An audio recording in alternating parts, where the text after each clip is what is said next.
Right. So Vilas గారు ఉంటుంది అమెరికాలో అయినప్పటికీ బై బర్త్ ఇండియన్‌గా భారతీయ పౌరుడిగా ఉన్నారు కాబట్టి, సరే ఏం జరుగుతోంది? 3 రోజుల నుంచి మీరు కూడా గమనిస్తున్నారు. భారత్, పాక్ సరిహద్దులో ఏం జరుగుతోంది? పాక్ ఎలాంటి దుశ్చర్యలకు పాల్పడుతోంది? ఎలాంటి కవ్వింపు చర్యలకు పాల్పడుతోంది?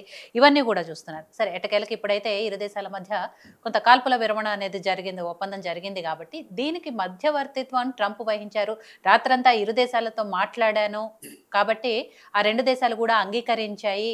కాల్పుల విరమణ విషయంలో 2 దేశాలకు కూడా అభినందనలు చెప్తూ ఆయన ట్రంప్ కూడా ట్వీట్ చేశారు. కానీ మొన్న ఒకటి స్టేట్మెంట్ చూసాం. ఏదైతే వైస్ ప్రెసిడెంట్ జేడీ వాన్స్ ఆయన ఒక స్టేట్మెంట్ ఇచ్చారు. ఈ యుద్ధంతో మాకు సంబంధం లేదు.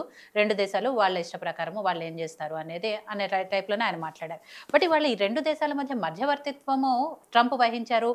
ఆయన మాటతోనే ఈ 2 దేశాలు కూడా అంగీకరించాయి అనేది ఎంతవరకు ఏంటి? అసలు ఏం మాట్లాడారు? ఎందుకు ఈ శాంతి కాల్పుల విరమణ ఒప్పందానికి ఒప్పుకున్నారు అనేది? ఇది ముందుగా భారత్ పాక్ మధ్య కొనసాగుతున్న ఈ ఉద్రిక్తత ఏదైతుందో, అంటే పాల్గంలో మన వాళ్ళని చంపడం, మనం కొంత సమయం తీసుకొని పాకిస్తాన్లో ఉన్న ఉగ్రవాద శిబిరాలను మొత్తం 9 ప్లేస్లలో కూల్చడం అనేది అయితే మనం ఏదైతే చేయాలనుకున్నామో అది సక్సెస్ఫుల్గా చేశామండి. అంటే ఇటుక అంటారు కదా, ఇటుకతో అంటే మాట్లాడతారు కొటేషన్, కరెక్ట్ అండి. సో సేమ్ అదే అండి. మనది ఏంటంటే భారతదేశము శాంతి కాముక దేశం. అంటే మనం ఎవరి జోలికి వెళ్ళాము, మనం శాంతి అంటాం. ఈవెన్ రష్యా ఉక్రెయిన్ యుద్ధం జరిగినప్పుడు కూడా మనం చెప్పాము, ఇద్దరిని కూడా సంధి చేసుకోండి, గొడవద్దు అని చెప్పి మనం సంధి చెప్పాము.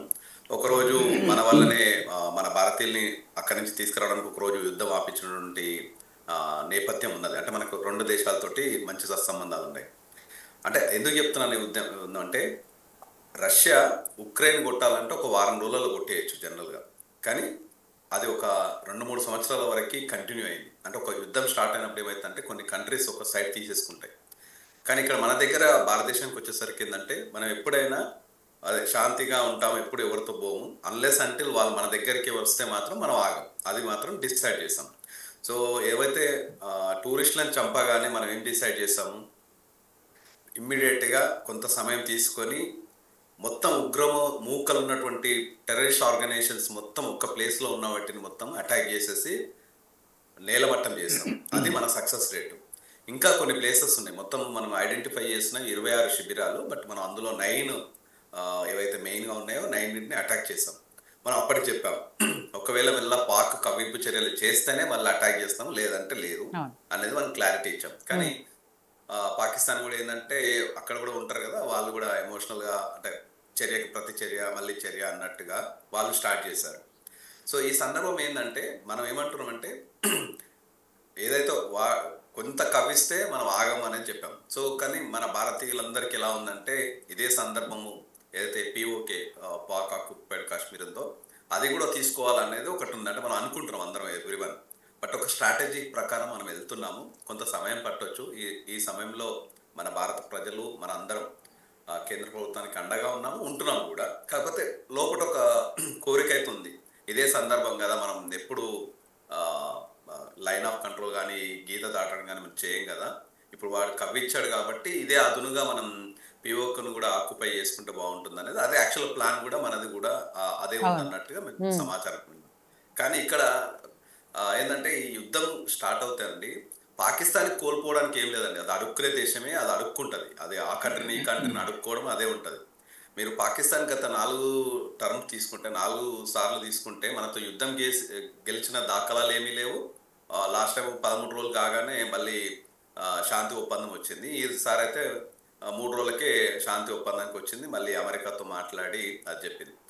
అమెరికా కూడా ఏమన్నది, భారత్ చేస్తున్న పని కరెక్టు, ఎందుకంటే వాళ్ళ దగ్గరికి వెళ్ళి అటాక్ చేసినప్పుడు వాళ్ళు అటాక్ చేస్తున్నారు, వాళ్ళు భారతదేశము సివిలియన్స్ పైన కానీ ఆర్మీ పైన అటాక్ చేయలేదు, దే హ్యావ్ ఎవ్రీ రైట్ అని చెప్పేసి అన్నారు.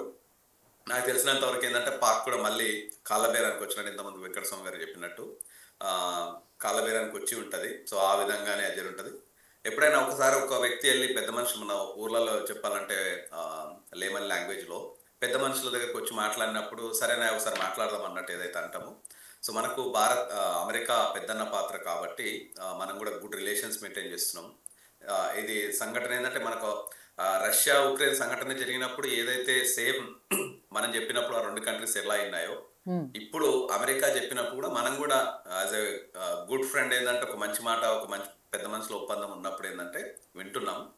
ఇది కొంతమందికి, చాలా మందికి ప్రజలకి కొంతవరకు నచ్చకపోవచ్చు. ఎందుకు మనం వినాలా ఈ సమయంలోనే అటాక్ చేసేసి మొత్తం పీఓక్ అనేది దేనికైనా డెఫినెట్ ఒక గా స్ట్రాటజీ నచ్చట్లేదు ఉంటుంది. కూడా విలాస్ గారు. ఎందుకంటే ఎప్పుడైతే ఛానల్స్ లో ఈ విషయం గురించి వస్తుందో, బ్రేకింగ్ న్యూస్ వస్తుందో, అప్పటి నుంచి కూడా కింద కరెక్ట్. కమెంట్స్ చేస్తున్నాము.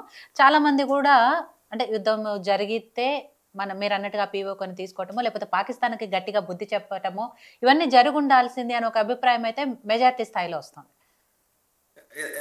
కరెక్టే. ఎప్పుడు ఉమ్, రెండు దేశాలు, ఏ దేశం అయినా మన భారతదేశం ఏంటంటే సర్వే జన సుఖినో భవంతు. మనం ఎంత చేసినా కూడా మంచి కోరుకుంటాం. కానీ ఈ సమయంలో మంచి కోరుకోవద్దు అనేది సగటు కామన్ మ్యాన్. ఇప్పుడు అవును. నేను కూడా ఇంక్లూడింగ్ ఎందుకంటే మీ అటువైపు ఆల్సో దేశము ఎంత న్యూస్ డేంజరసో. చూడగానే కొంత బాధకి లోనయ్యాను. రైట్, అవును. సో ఎందుకంటే అటువైపు కానీ దేశం ఏంటంటే అలాంటిది కదా కాబట్టి.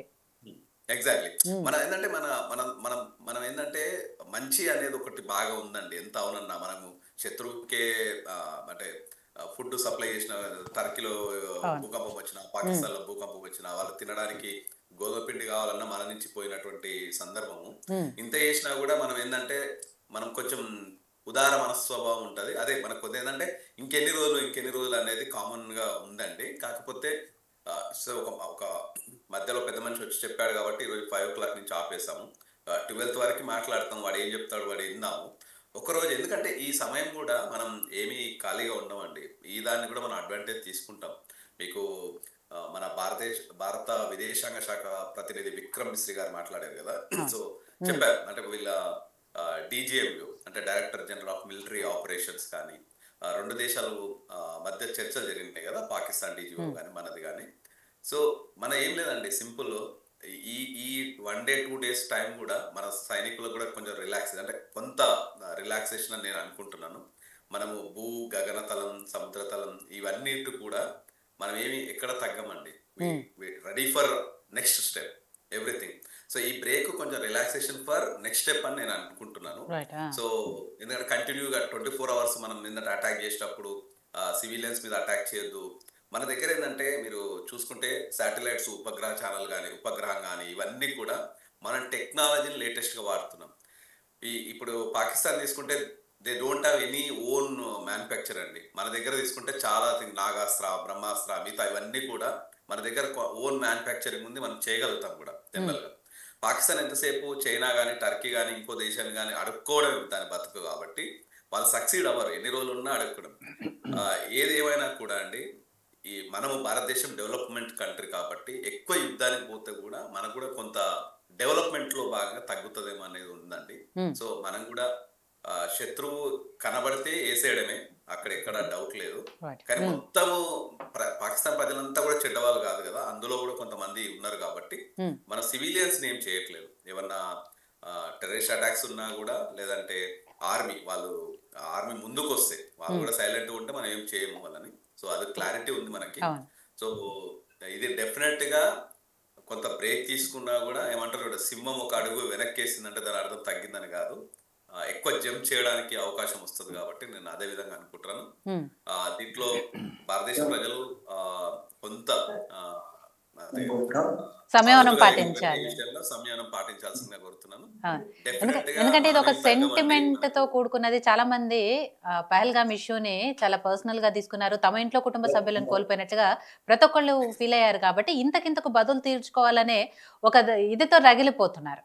కాబట్టి అలాంటి టైంలో సరే ఇలాంటి డెసిషన్ అనేది కొంతవరకు ఇది వచ్చినప్పటికీ, బట్ ఎట్టకేలకు మన భారత ఎందుకంటే సైన్. టూరిజం మనము డెవలప్మెంట్ కావాలి. ఇప్పుడు ఏ కంట్రీ అయినా టూరిజం మీద బాగా డెవలప్ అవుతుందండి. ఏ కంట్రీ ఏది తీసుకున్నా కూడా. అవును. ఎందుకంటే కొన్ని కంట్రీస్, కొన్ని స్టేట్స్ టూరిజం లేకపోతే అక్కడ ప్రజల జీవన విధానమే లేదు. ఉమ్, అలాంటిది మన జమ్మూ కాశ్మీర్ అంత పాజిటివ్ గా అంత చేసి, మన బడ్జెట్ లో కూడా దానికి సపరేట్ గా టూరిజం అలకాట్ చేసి ఎక్కడెక్కడో ఉన్న వాళ్ళని అందరినీ అక్కడికి రమ్మని చెప్తున్నాము. ఈ టూరిజంకి వచ్చిన వాళ్ళని అటాక్ చేస్తే రేపు ఎవరు వస్తారు, ఎవరు రారు. సో ఉమ్, వాళ్ళని సక్సీడ్ అవుతున్నారు. వాడు చేయాల్సింది ఏంటంటే అది ఆపాలన్నదే వాడి ఉద్దేశం. అవును. దాన్ని మనం గట్టిగా ఎదుర్కొన్నాము. ఉమ్, ఈ సందర్భం ఇంకా కొంచెం గట్టిగా ఎదుర్కొంటారు. అగైన్ మీరు అన్నట్టు ఈ టైం కాకపోతే ఇంకే టైం అని మనం చిన్నప్పటి నుంచి వింటున్నాం. ఉమ్, పిఓకే అవును. ఇక వెయిటింగ్ అనేది చాలా ఓపిక్ గా ప్రజలంతా ఆగి ఉన్నారు. అందులో ఉమ్, నేను కూడా. ఇంక్లూడింగ్ యూ ఆల్ టీమ్ అన్న. రైట్. కానీ నేను ఏమంటానంటే ఒక స్టెప్ వెనక్కి వేయడం అంటే మొత్తం వెనక్కి వేయలేదు, ఒక్క రోజు ఆపారు అంతే. సో 12th రోజు మళ్ళీ డిస్కషన్ అయ్యి ముందుకు వెళ్తుంది. అన్ని కంట్రీస్ కూడా మెయిన్ మనకు నమ్మకమైనటువంటి కంట్రీస్ ఇజ్రాయెల్ కానీ రష్యా కానీ ఆల్రెడీ పాజిటివ్ ఉన్నారు మనకి. So it's is good. మనకి technology is very very important అండి. వాళ్ళు వేస్తున్నటువంటి దాన్ని మనం ఇంటర్సెప్ట్ చేస్తున్నాం, మధ్యలోనే వాటిని ఆపేస్తున్నాం, ఒక్కటి కూడా మన దగ్గర రాకుండా చేస్తారు. So that is hats up to army, hats up to ప్రజలు.